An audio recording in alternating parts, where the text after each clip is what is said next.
Hi viewers, welcome to Ramya stream channel. நம்ம சேனலில் 108 திவ்ய தேசங்களை பற்றி பார்த்துட்ருக்கோம்.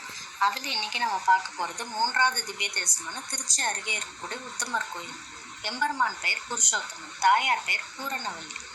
பிரம்மா, விஷ்ணு, சிவன் ஆகிய 3 மும்மூர்த்திகளும் தனது தாயாரோடு தனித்தனி சன்னிதியில் இங்கே காட்சி கொடுக்குறாங்க. தொழில் செய்யக்கூடிய பிரம்மனுக்கு தனக்கும் 5 தலை, சிவபெருமானுக்கும் 5 தலை அப்படிங்கிறத நினைச்சு கர்வம் ஏற்பட்டுருச்சு. இதனை அறிஞ்ச சிவபெருமான் பிரம்மனோட கர்வத்தை அழிக்கிறதுக்காக அவரோட ஒரு தலையை கிள்ளி எறிஞ்சார். அதனால சிவபெருமானுக்கு பிரம்மஹத்தி தோஷம் ஏற்பட்டுருச்சு. பிரம்மனோட ஒரு தலை சிவபெருமானோட கையிலேயே ஓட்டிக்கிச்சு. அது அவர் கையை விட்டு கீழே விழுகவே இல்லை.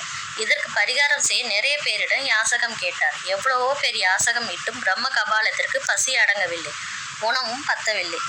சிவபெருமான் பல இடங்கள்ல அலைஞ்சு கடைசியா 3வது திவ்ய தேசமான இந்த உத்தமர் கோவிலுக்கு வந்து பெருமாளிடம் இதற்கு ஒரு வழி சொல்லுங்கள் என்று கேட்கிறார். அதற்கு பெருமாள், இங்கு அருள்பாலிக்கும் லட்சுமி தேவி பூர்ணத்துவம் நிறைந்தவள், அவளிடம் எதை பெற்றாலும் அது பூர்ணத்துவம் அடைந்துவிடும் என்று சொல்லி கேட்க சிவபெருமான் லட்சுமி தேவியிடம் யாசகம் கேட்டு அன்னம் பெற்ற உடனே பிரம்ம கபாலம் பூர்ணத்துவம் அடைந்து சிவபெருமான் கையை விட்டு கீழே விழுந்துருச்சு. சிவபெருமானோட பிரம்மஹத்தி தோஷம் நீங்கிவிட்டது. ஒரு காலத்துல இந்த கோயில் இருக்கக்கூடிய பகுதி கதம்ப மரங்களால நிறைஞ்சிருக்கு. அதனால கதம்ப கஷேத்திரம் என்றும் அழைக்கப்படுகிறது.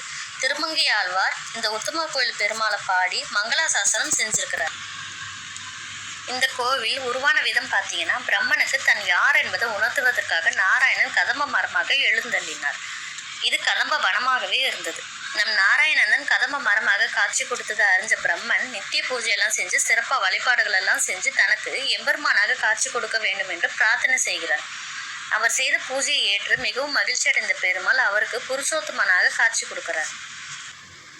சோழ மன்னன் ஞானவர்மன் கிபி 8ஆம் நூற்றாண்டுல இந்த கோயிலில் நடந்த அதிசயத்தை கண்டு இங்கு பெருமாளுக்காக ஒரு கோயில் கட்டினார். அவர் தினசரி பூஜைகள் நடைபெற நிலங்களும் பல உதவிகளும் வழங்கியிருக்கிறார். இத்தலம் சென்று தரிசிப்போருக்கு சரஸ்வதியோட கல்வியரும் லட்சுமியோட செல்வமும் கிடைக்கும். மேலும் அனைத்து விதமான தோஷங்களும் நீக்கும் என்று ஐதீகம். உங்களுக்கு இந்த வீடியோ பிடிச்சிருந்தா லைக் பண்ணுங்க, ஷேர் பண்ணுங்க, சப்ஸ்கிரைப் பண்ணுங்க.